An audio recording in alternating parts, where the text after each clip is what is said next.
Greetings and salutations, everyone. My name is Andrew Kirchhoff, and welcome to my YouTube channel. Today, we're talking about my Week 6 running back rankings for the 2022 fantasy football season. On today's episode, we're covering all topics related to the running back position, beginning with matchups. We'll talk about which defenses thus far this season, on average, have been giving up the most points to opposing running backs in a half PPR scoring format, meeting everyone in the middle, whether you do play in a standard league or a full PPR league, giving ourselves a little bit more perspective as to which of our running backs have the most advantageous matchups going into this upcoming week. After we talk about matchups, we'll then transition to our top 36 running back standings and our rankings in order to give you guys more perspective as to how I think the position is going to stack up when it's all said and done by the end of the week. Of course, giving you guys statistics to justify my reasons. Now, before we get into all that, I want to thank you guys for supporting the channel. If you have not yet already, be sure to subscribe. We're making daily fantasy football content for the entirety of the season with a singular goal of trying to help you win a 2022 fantasy football championship. So if you enjoy the content and think it helps, be sure to subscribe. Thank you very much. Also, if you guys haven't checked out Prize Picks, go ahead and check them out today. There's a link down in the description.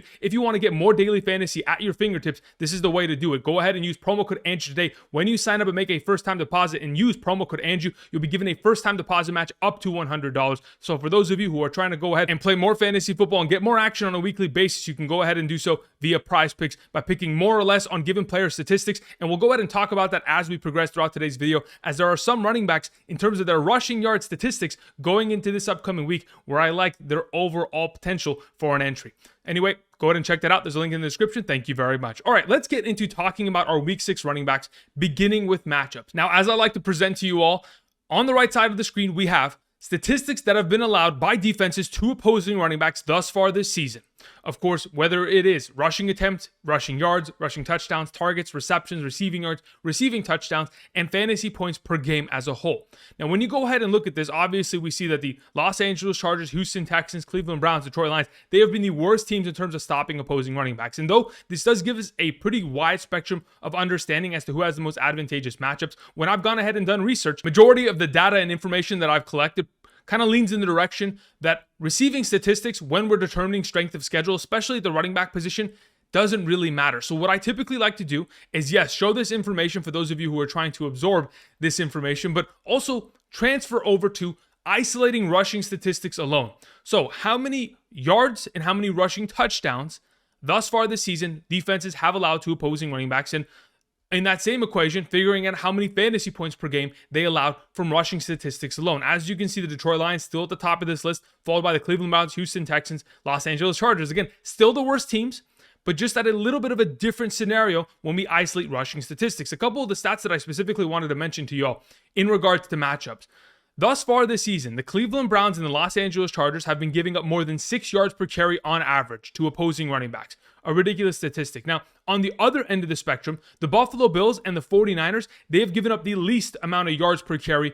The Bills are like at 3.01, and the 49ers are sub 3.0 in terms of yards per carry allowed on average thus far this season to opposing running backs. In fact, both those teams alone this season have given up less than 300 rushing yards to opposing running backs this season, which on the other end of the spectrum, like the Chargers, the Browns, they've given up 600 plus. They're getting into those crazy regions. Not only that, but they've also given up a boatload of touchdowns.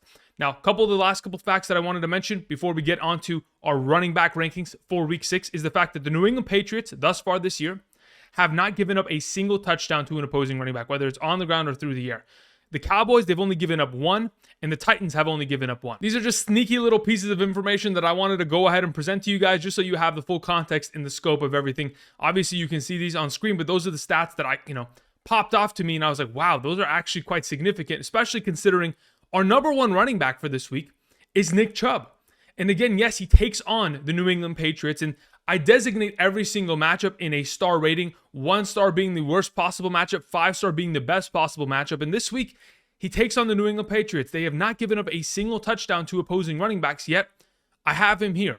Now, before we get into talking about Nick Chubb and his potential going into Week 6, I do want to remind you guys that there are 4 teams on bye week this week. So you will not see running backs from the Tennessee Titans, Las Vegas Raiders, Houston Texans, or Detroit Lions. So that means Derrick Henry, Josh Jacobs, Dameon Pierce, and Jamal Williams / DeAndre Swift will not be included in today's rankings, which makes this a pretty thin week at the running back position. When I was putting together these rankings, when you get to 30 through 36, these are players that typically you would never start in your league, but in certain scenarios, we may be forced to do so because of said bye weeks. All right, with all that covered, let's go ahead and let's continue the conversation regarding Nick Chubb. Now, obviously, Nick Chubb has been one of the best running backs in the National Football League this year. In fact, in a half PPR scoring format, he is the number one, coming off of a 25-point fantasy performance. A couple of the stats that I wanted to mention, of course, thus far this season, he continues his streak. He has in every single game surpassed 113 total yardage. That in itself, fantastic. Not only that, he has already scored 7 rushing touchdowns this year in just the last 4 games that he's participated in. Now, when you go back to 2021 in the stats that he put up, in the 14 games that he played, he had 9 total touchdowns. Already, he's in 4 games, just the last 4 games, he is almost about to surpass that total from last year.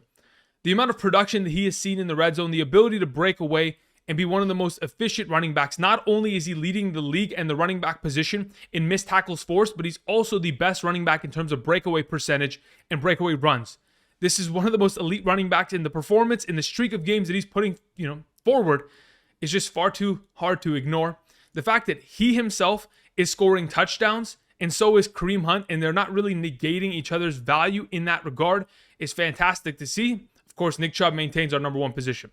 Moving on, we have Austin Ekeler as our number 2. Austin Ekeler is coming off of back-to-back weeks of 30-plus fantasy points. If you go ahead and collect the 3 totals that he put up from weeks 1 through 3, the fantasy point contributions, it totaled to 32.4 fantasy points in a half PPR scoring format. The fact that in the last 2 weeks he's had 30-plus points, in the first 3 weeks it was a total of 30-plus points, kind of gives you an indication as to where we're going, right? Austin Ekeler was meant to have a breakout game, and he had 2 back-to-back, which is incredible.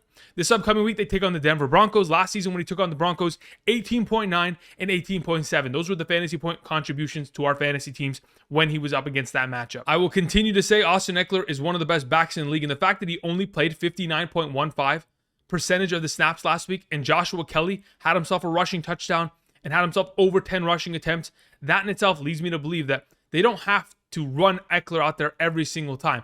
But when he's out there, as long as he's getting touches, similar to last week, he had himself 20 total touches on 20 total opportunities. As long as we're in that realm of possibility, the sky's the limit for him in his overall fantasy potential. Let's move on to Saquon Barkley, taking on the Baltimore Ravens defense. Again, it is one of the tougher matchups of the week.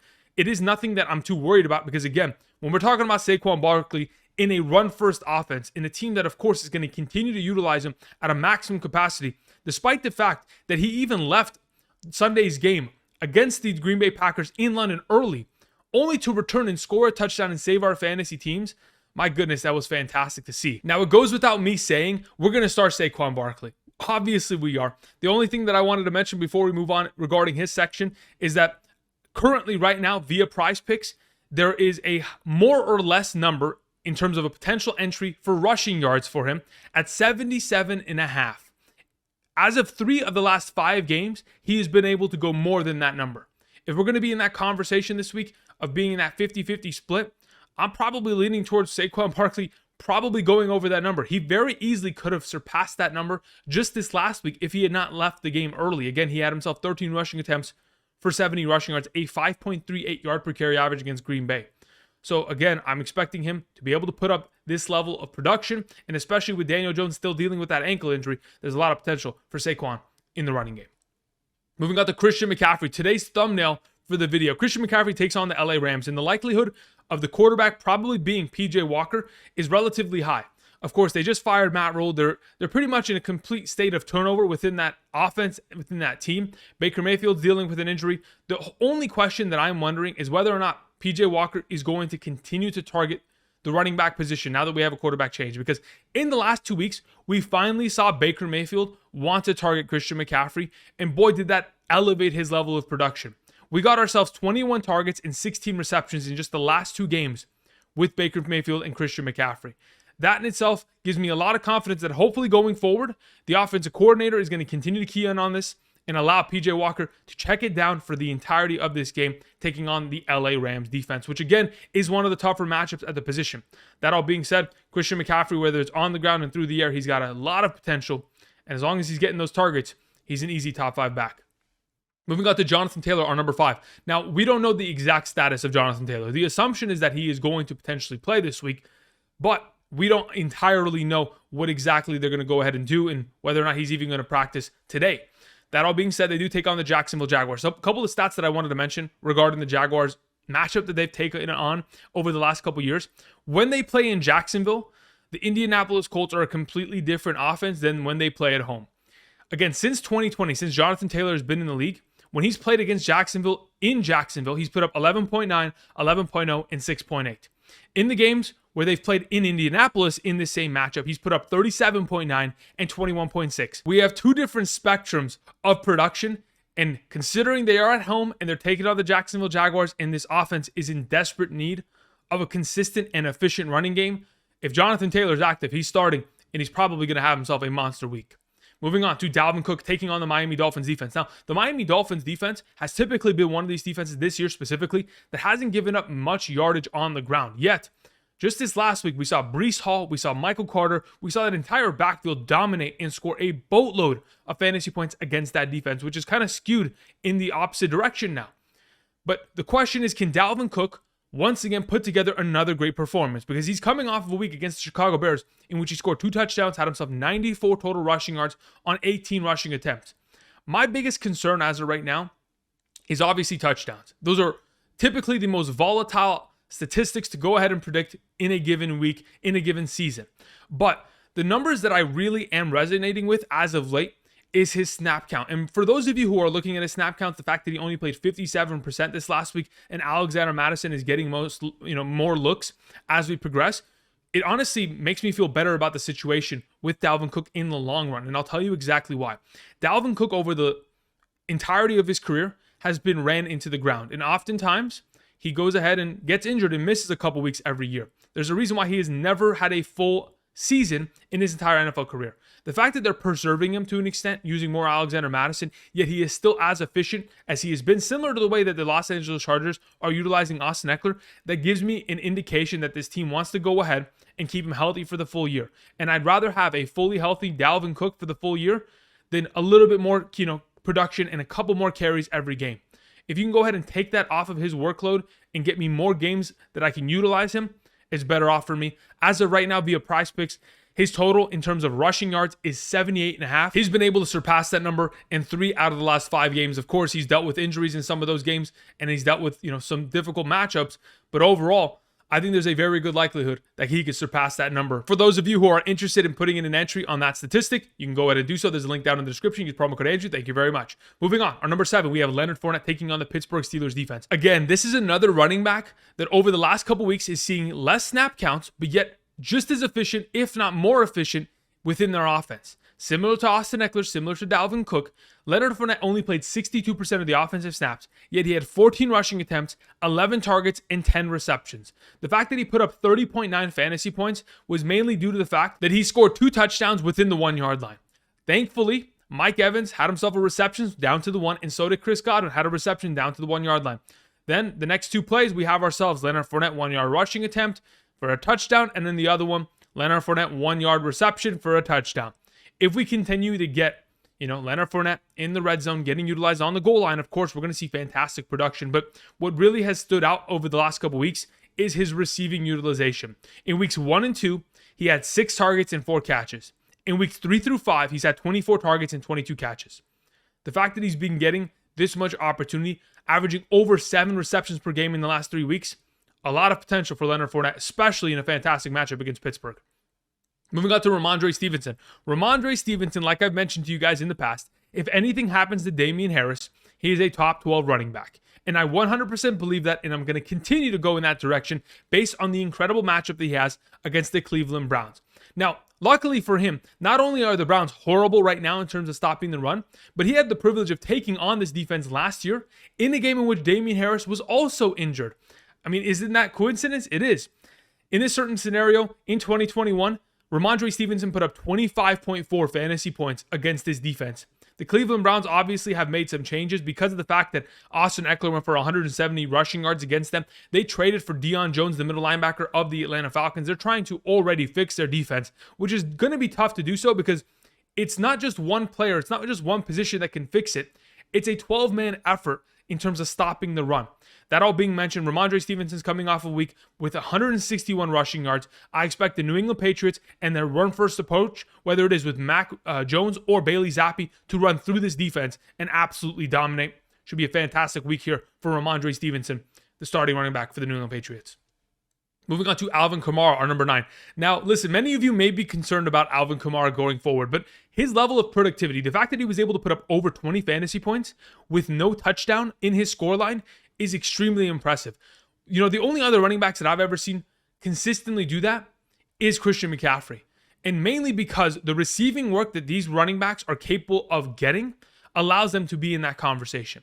Now, of course, let's talk about touchdowns. Taysom Hill this season has already had 5 rushing touchdowns, and that's certainly concerning to the overall bottom line of Alvin Kamara's potential in a given year. Because not every single week is he going to go for 100 rushing yards and 91 receiving yards on 6 receptions. But this upcoming week in Cincinnati Bengals, sure, Taysom Hill may be present, but it's going to be a factor of whether or not we're going to see Jameis Winston, Michael Thomas, Jarvis Landry, Chris Olave be healthy. Because if those guys are active and healthy, there may be less of a potential for Taysom Hill to get every single one of these rushing attempts down on the goal line because they may look elsewhere. And if that's going to be the case, I expect Alvin Kamara to get back on track, be given goal line opportunities like we've seen in the past, and of course, score a bunch of fantasy points for us. Moving on to Breece Hall, our number 10. Breece Hall is, he's unbelievable. He is still splitting carries to an extent with Michael Carter and still getting himself a lot of fantasy point production. Even in the idea that last week Michael Carter scored 2 rushing touchdowns and was a pure vulture, it didn't matter.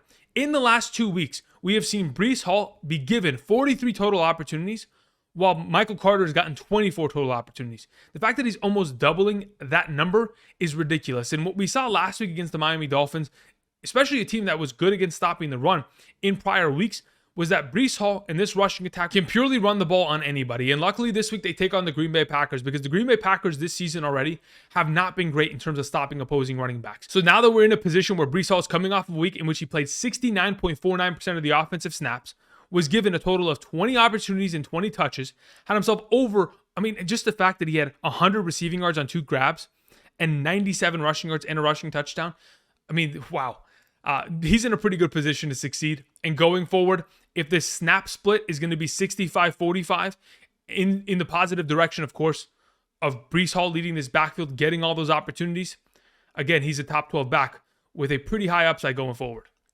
Moving on to Jeff Wilson Jr., our number 11. Jeff Wilson takes on the Atlanta Falcons. Again, the Atlanta Falcons defense is going to be missing their middle linebacker as they just traded him away to the Cleveland Browns. The whole question is Jeff Wilson Jr. going to continue his complete tear up of the league? In the last 4 weeks, he has had 4 consecutive games of 10 plus fantasy points. He's been averaging since week 2, 13.63 fantasy points per game.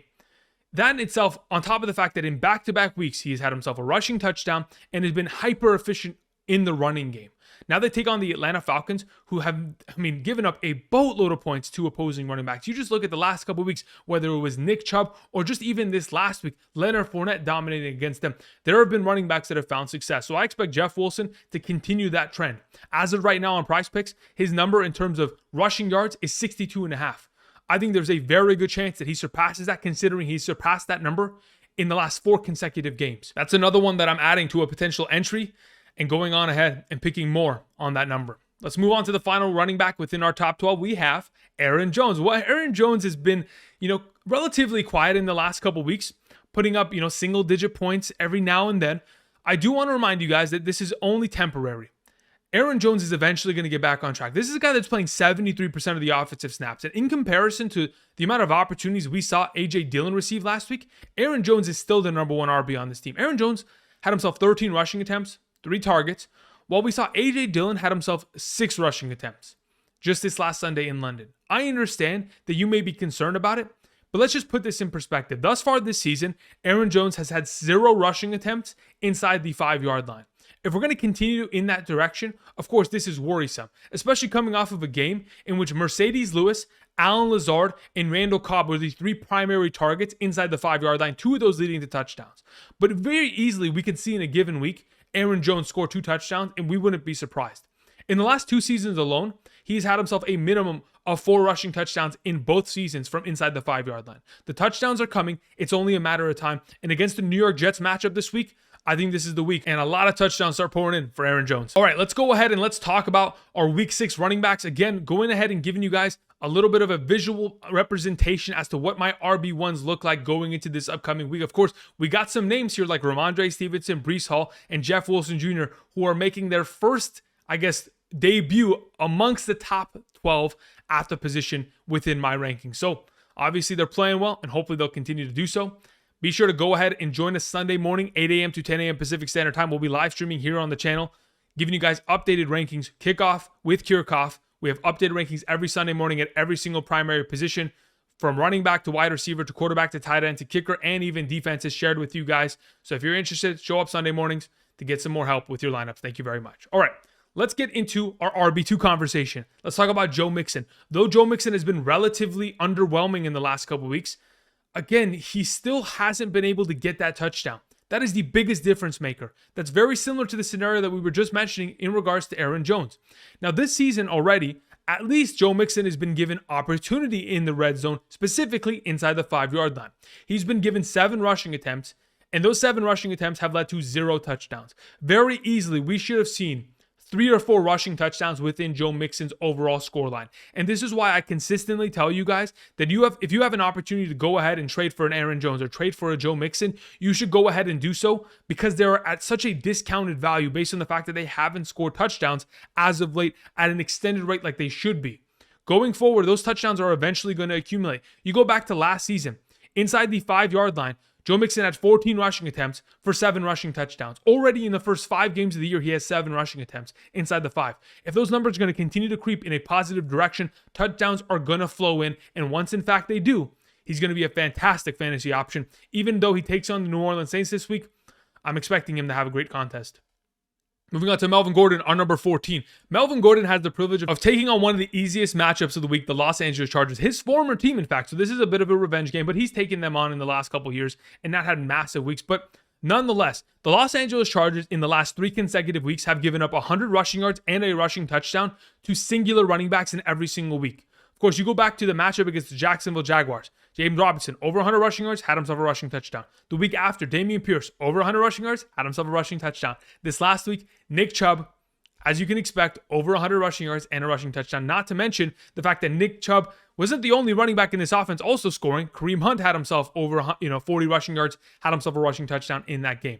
Now, in terms of what we can anticipate to see from Melvin Gordon, he is going to be the RB1 of this team, fully. I mean, he came off of a week against the Indianapolis Colts, which he had 15 rushing attempts and 3 receptions. 18 total touches is fantastic levels of opportunity. So without Javonte Williams in this backfield, of course, Mike Boone, Latavius Murray, they're going to work for that RB2 role. But Melvin Gordon is going to be the goal line back. He's going to be the primary back. And with all of that opportunity going in his direction, there's a lot of potential here against the Los Angeles Chargers' terrible run-stopping defense.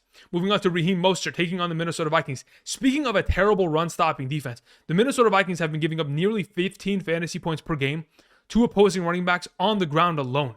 Again, the last couple weeks have been brutal for this defense. And this upcoming week, they have another test here, which looks like it may be a fail for the Minnesota Vikings run-stop defense. I mean, Raheem Mostert has looked great this season. When he's healthy, again, in his entire career, he has looked fantastic, but that has always been the singular variable has separated him from elite levels of running back production to being a guy that's in our injured reserve. Injuries has always been the plague that has stopped Raheem Mostert from being that stud fantasy running back. And as of thus far this season, he's looked fantastic and healthy. In the 3 starts that he has had this year, he's had 44 rushing attempts and 233 rushing yards. That's a 5.29 yard per carry average.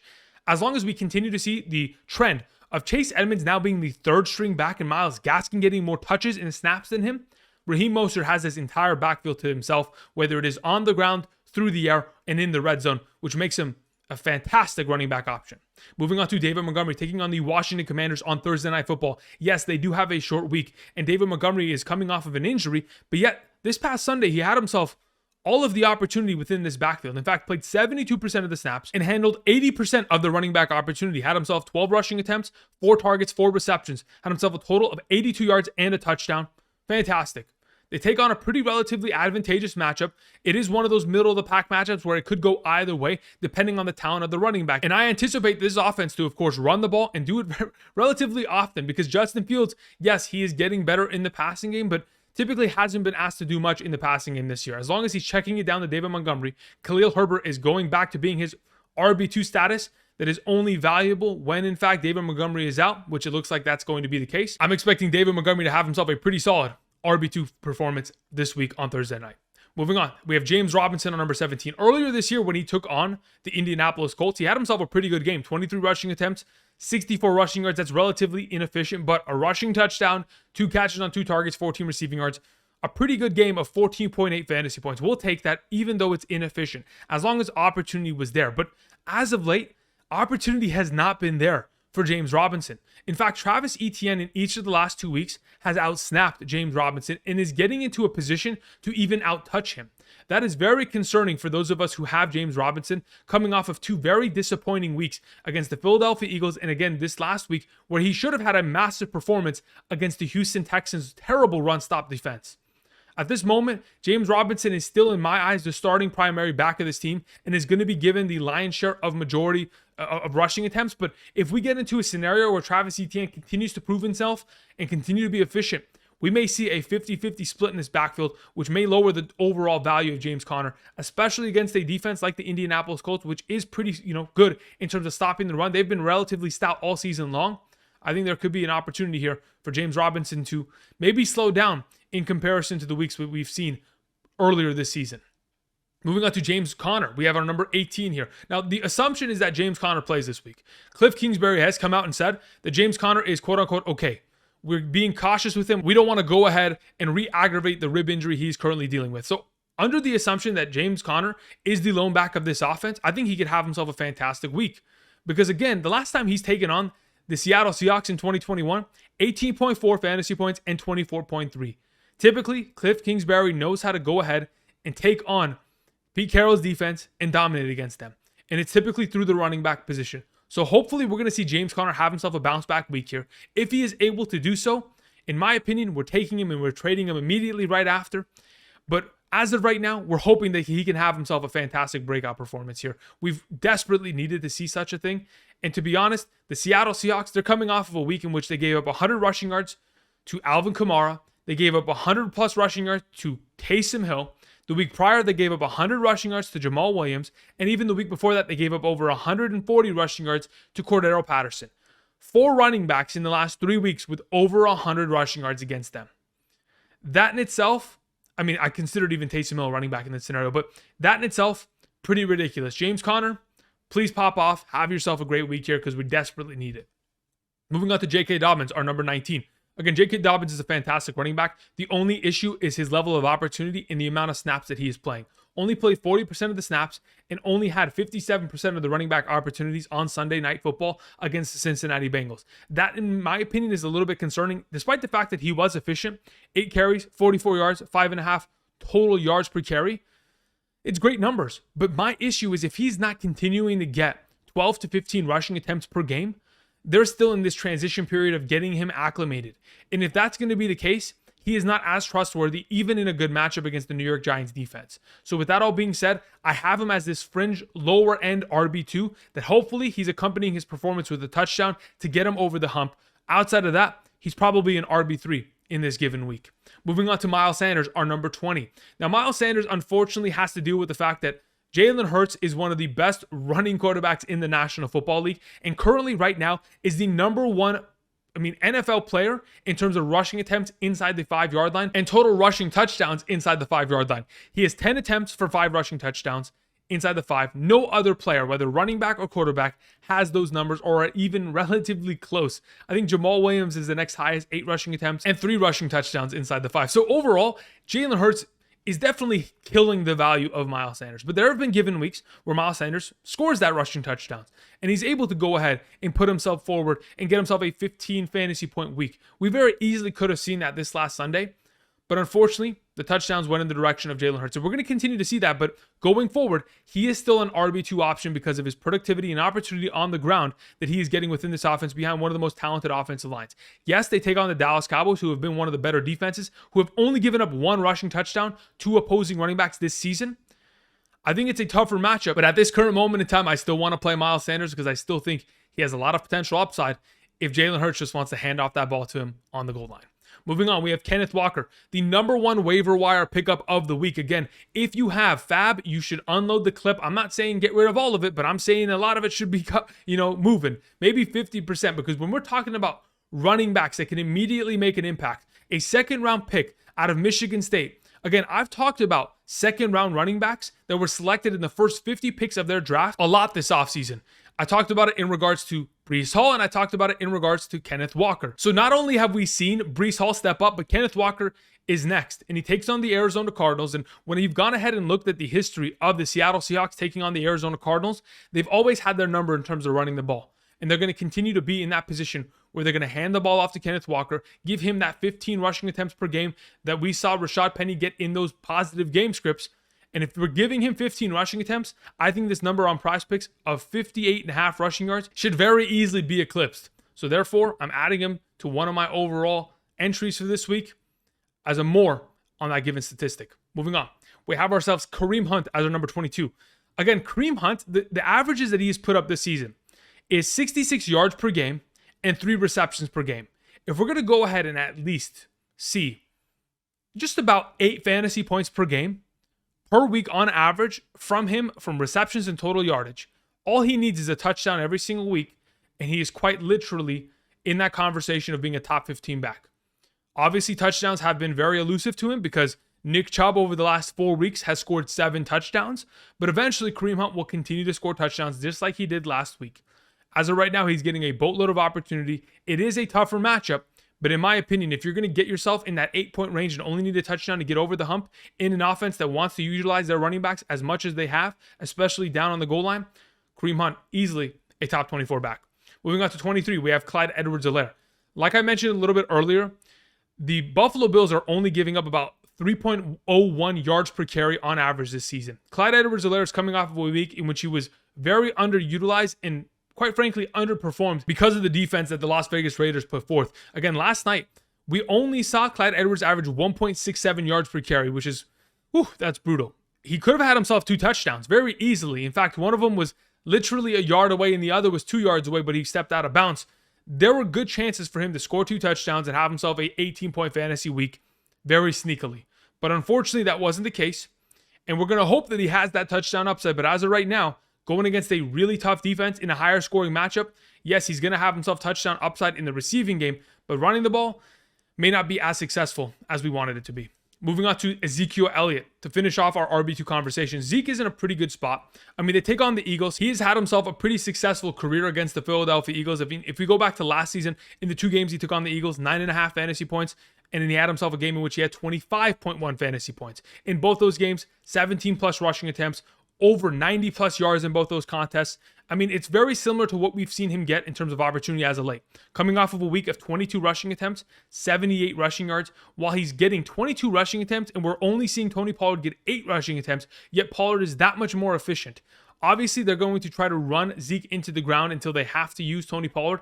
I'm hoping Pollard gets more utilization, but until then, Zeke's going to get himself opportunity and, of course, could very easily find himself the end zone in this matchup. All right, so let's go ahead and let's show you our RB2s going into week 6 of the 2022 fantasy football season. Again, a lot of these names are beginning to move up the board, like Raheem Mostert, Melvin Gordon, David Montgomery back into this conversation. A couple new names like Kenneth Walker getting mixed into the RB2 conversation now that Rashad Penny is out because of that injury.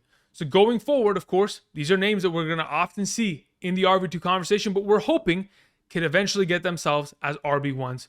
That's the hope, and that's always the upside. But outside of that, we can go ahead and move on and begin talking about our RB3s, beginning with Cam Akers. Yes, Cam Akers has been highly inefficient in the last couple of weeks, but the number one thing that has given me confidence is the fact that in back-to-back weeks, we have seen him dominate in terms of rushing attempts on the team. And just this last week, had 13 rushing attempts, while no other running backs on this team had a rushing attempt. So the fact that Darrell Henderson is being kind of shifted into the, hey, I'm going to play the third down back role or the receiving back role on screen passes, while they also signed Malcolm Brown to come in as a pass blocking threat. This leads me to believe that Cam Akers is going to continue to get all the rushing attempts. They take on the Carolina Panthers. It is an easy 5-star matchup. I'm anticipating a huge game here from Cam Akers, at least enough to where he can be a startable flex option. I'm not expecting him to go for 30 points, but at least score a touchdown, get us 15 fantasy points, and be a pretty decent option if that touchdown is there, especially considering the matchup at hand and how bad Matthew Stafford has been. Moving on, we have Travis Etienne as our number 26. Again, if Travis Etienne continues the trend in the right direction and is going to out-touch James Robinson similar to the way that he has in the last couple weeks, in terms of total opportunity, Travis Etienne in the last 2 weeks has had 24 opportunities while James Robinson has had 20. He's outsnapped him in both of the last 2 games. And yes, it is a difficult matchup against the Indianapolis Colts, but maybe that gives more credence to playing Travis Etienne in the matchup.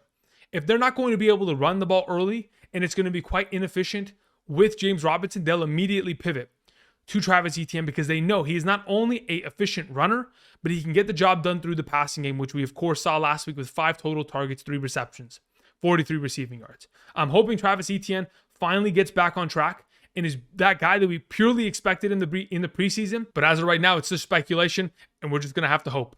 Moving on, we have Brian Robinson as our number 27. Yes, it's a short week. And yes, Brian Robinson didn't play extremely well against the Tennessee Titans defense, but the Titans defense has been really good this season.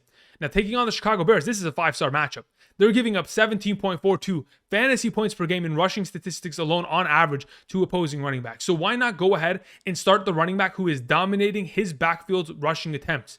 Again, this last Sunday, he had himself 9 rushing attempts, while J.D. McKissic and Antonio Gibson had 0 each. Yes, both those guys are going to be the receiving threats out of this backfield, but if you want to run the ball with the Washington Commanders offense, they're going to go ahead and do so with Brian Robinson. I fully anticipate this rookie running back to get himself in the mix, get himself far more utilization than 28.56% of the offensive snaps. They're going to run the ball efficiently with him, and when he's on the field, I'm expecting him, of course, to be the goal line back when they're in those scenarios. Moving on to Najee Harris. Like I mentioned last week, Najee Harris is playing like an RB3, so we're going to treat him like an RB3. As of right now, all of the news that I've heard out of Pittsburgh is that Jaylen Warren is going to get more touches, mainly because when you take on the Tampa Bay Buccaneers defense, you need to have a running back that is either getting a goal line rushing attempt or has receiving potential. And as of right now, Najee Harris is neither of those things unless Kenny Pickett is going to get them down there against a pretty tough defense. So the hope is, of course, that Najee Harris can have himself a bounce back week. But as of right now, I'm not expecting that in the cards of the potential outcomes. Moving on to Tony Pollard at number 29. Like I've talked about, when you give a running back more opportunities, of course, more potential fantasy points are going to be presented to us. Now, unfortunately, the Dallas Cowboys have neglected the idea of giving Tony Pollard 22 rushing attempts in a singular game. And I understand they want to keep him healthy and they want to keep him as that, change of pace back. But Tony Pollard has been hyper efficient, coming off of a week in which he had a massive touchdown run. And honestly, the biggest play of that entire game outside of the Cooper Kupp 75-yard touchdown. Those are the 2 biggest plays. And the fact that Tony Pollard only had himself 8 total touches in that game is crazy to me.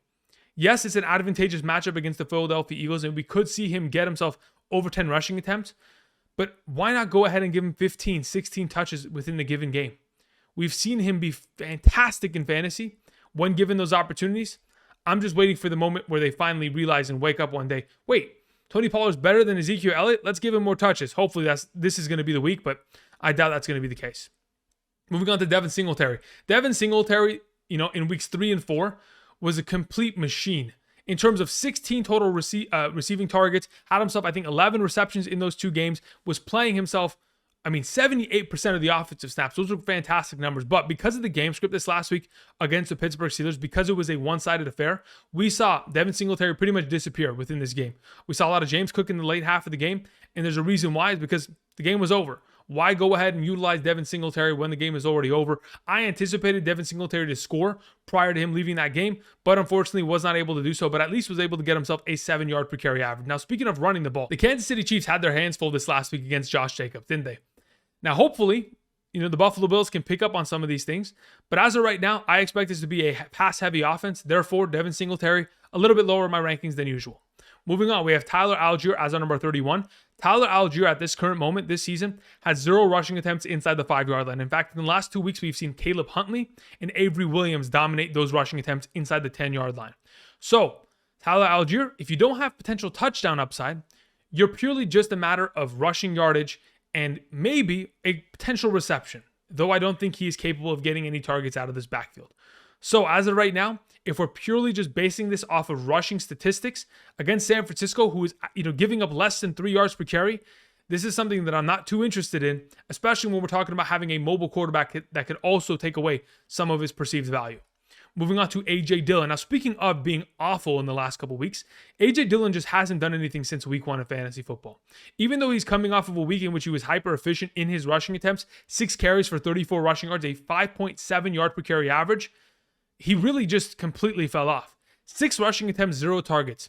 While in weeks 1 through 4 was averaging 14.25 rushing attempts per week. I don't know what happened to this offense, but hopefully they're going to figure it out. And what a way to do so than against the New York Jets defense, who could very easily be taken advantage of. I'm expecting them to run the ball, and I'm hoping A.J. Dillon can have himself a bounce-back week here. Moving on to number 33, we have Mike Boone. Again, it's a 5-star matchup. The Los Angeles Chargers have been one of the worst defenses in terms of stopping the run, and it's not stopping anytime soon. The whole question is whether or not Mike Boone is going to be in that 10-touch scenario, similar to the way he was against the Indianapolis Colts last week. If he is, fantastic. If Latavius Murray begins to cut into his work and be the RB2, then we'll see Mike Boone completely disappear. But at this current moment in time, I'll give him the benefit of the doubt because he also has receiving upside. Moving on to J.D. McKissic. Speaking of primarily only receiving upside, thus far this season, J.D. McKissic has averaged 6 targets, 4.8 receptions, and 44.8 receiving yards per game. If you are playing in a full PPR scoring format, of course, he's a decent option. In a half PPR scoring format, could very easily maybe get you 7 fantasy points, and if he scores a touchdown, will get you into that double-digit range. But outside of that, this is where J.D. McKissic sits. The lower-end RB3 conversation, just on that fringe. Moving on to Rachaad White, another one of these players that, yes, is purely going to benefit from receiving statistics. Over the last 2 weeks, he's continued to play more and more snaps, playing 38% and 39% of the offensive snaps. As long as we continue to see him on the field more often, he's going to score more fantasy points, and the fact that they take on the Pittsburgh Steelers could be a very similar game script to the way that the Buffalo Bills presented, where what was the score? 38-3 in that game? If the Tampa Bay Buccaneers get up early, of course, Rachaad White will be running for the entirety of that second half. Let's move on to the final option we have today. It is Michael Carter. Michael Carter was a vulture. He stole 2 touchdowns this last Sunday. And yes, that is brutal to watch and witness, but it's something we have to respect. The fact that he has still gotten himself 24 total opportunities in the last 2 weeks, has gotten himself, 8 rushing attempts and 9 rushing attempts in those games. If he is going to at least be given some sort of opportunity in this backfield, why not go ahead, potentially put him out there? He can catch himself a pass that could go for an 80-yard touchdown. We don't know. There's a lot of potential in that factor. But as of right now, considering it is an advantageous matchup and he's being utilized at the current pace that he is, I think he's a decent option as our number 36 going into the week. And that's going to cover it for today. Of course, we'll go ahead and show you guys our 25 through 36 rankings at the running back position as to who our RB3s are. I truly did not expect Najee Harris to be associated with these guys prior to the season beginning, but we are in that scenario nonetheless. Either way, rankings are subject to change. We'll keep these updated for Sunday morning if you'd like to join us, 8 a.m. to 10 a.m. Pacific Standard Time. I want to thank you guys for watching. If you have not yet already, of course, subscribe to the channel. Of course, check out PrizePicks and use promo code Andrew today. When you use the promo code and make a first-time deposit, of course, you'll be given a first-time deposit match up to $100. So for those of you who are trying to get daily fantasy at your fingertips, picking more or less on a given player statistics, whether it is rushing yards, receiving touchdowns. Of course, we had field goals made last night with Daniel Carlson. There's a lot to be played there. So if you want to continue to play daily fantasy, whether it is the NFL, MLB, of course, the NBA is coming up, whether it's esports, you can do that all via PrizePicks. There's a link down in the description for those of you interested. Thank you very much. That's going to cover it for today. And until tomorrow, Wednesday wide receivers, I'll see you guys. Peace.